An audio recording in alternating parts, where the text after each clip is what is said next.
اگر شادی شدہ مرد سے یا عورت سے زنا ہو جائے تو اسے پتھر مار مار کر ہلاک کر دینا ہے، کیونکہ اس نے بہت بڑا اور سنگین جرم کیا ہے۔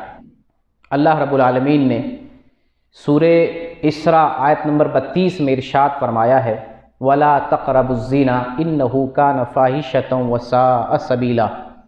وَلَا تَقْرَبُوا الزِّنَا، اور تم زنا کے قریب بھی نہ جاؤ، إِنَّهُ كَانَ فَاحِشَةً وَسَاءَ سَبِيلًا، بے شک زناکاری، بے حیائی یہ فحش چیز ہے، یہ زنا کا راستہ بے حیائی کا راستہ ہے، برا راستہ ہے۔ تو اس آیت سے معلوم ہوا کہ اللہ کی نظر میں زنا بہت بدترین گناہ ہے، اللہ ہمیں اس کے قریب جانے سے بھی روکتا ہے۔ زنا کے قریب بھی نہ جاؤ کا مطلب یہ ہے کہ ہر اس کام سے، ہر اس بری بات سے، گندی بات سے، گندے کاموں سے بچو جس کی وجہ سے آدمی زنا میں واقع ہو سکتا ہے۔ جس عمل اور جس کام کی بنیاد پر آدمی زنا میں واقع ہو سکتا ہے، ان تمام عملوں سے اللہ رب العالمین نے باز رہنے کا حکم دیا ہے، کیونکہ یہ زنا بے حیائی ہے اور برا راستہ ہے۔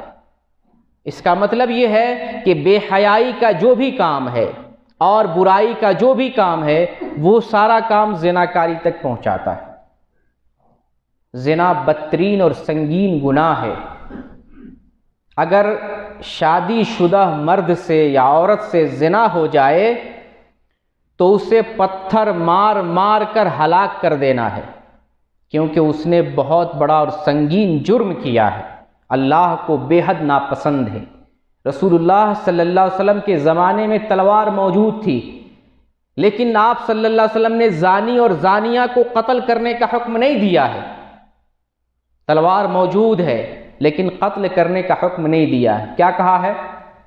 کمر بھر گڈھا کھود کر اسے گڈھے میں ڈال دو اور پتھر سے مار مار کر اسے ہلاک کرو، تاکہ جس طریقے سے اس کے جسم نے زنا سے لذت اور فائدہ اٹھایا ہے، اسی طریقے سے پتھر کی مار سے اس کے پورے بدن کو چوٹ پہنچے۔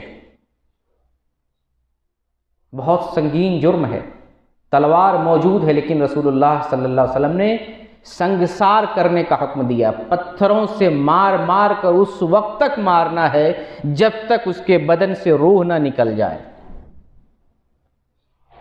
نبی کریم صلی اللہ علیہ وسلم سے سوال کیا گیا، سب سے بڑا گناہ کون سا ہے؟ تو آپ نے بتایا اللہ کے ساتھ شرک کرنا، جبکہ اللہ نے تجھے پیدا کیا ہے، اس کے ساتھ شرک کرنا سب سے بڑا گناہ۔ آپ سے سوال ہوا اس کے بعد کون سا گناہ بڑا ہے؟ آپ نے ارشاد فرمایا بچے کا قتل کرنا، اس ڈر سے کہ کہیں یہ روزی روٹی نہ کھائے گا، کہیں ہمارے ساتھ بیٹھ کے نہ کھائے گا، ہماری روزی روٹی کو نقصان پہنچائے گا، اس ڈر سے اپنے بچے کا قتل کرنا یہ بدترین گناہ ہے، جیسا کہ آج کل بہت ہو رہا ہے۔ ماں کے پیٹ میں بچے کو مار دیا جاتا ہے، بچہ پیدا بھی نہیں ہوا دیا جاتا، ماں کے پیٹ ہی میں بچے کو مار دیا جاتا ہے کہ یہ بچہ جب آئے گا خرچہ بڑھائے گا اور ہمیں نقصان پہنچائے گا، ہمارے پیسے کو برباد اور ضائع کرے گا۔ رسول اللہ صلی اللہ علیہ وسلم سے پوچھا گیا اس کے بعد کون سا گناہ بڑا ہے؟ آپ نے فرمایا کہ تم اپنے پڑوسی کی بیوی سے زنا کرو، یہ بدترین گناہ ہے۔ حدیث سے معلوم ہوا کہ شرک اور قتل کے بعد سب سے بڑا سنگین گناہ زناکاری ہے۔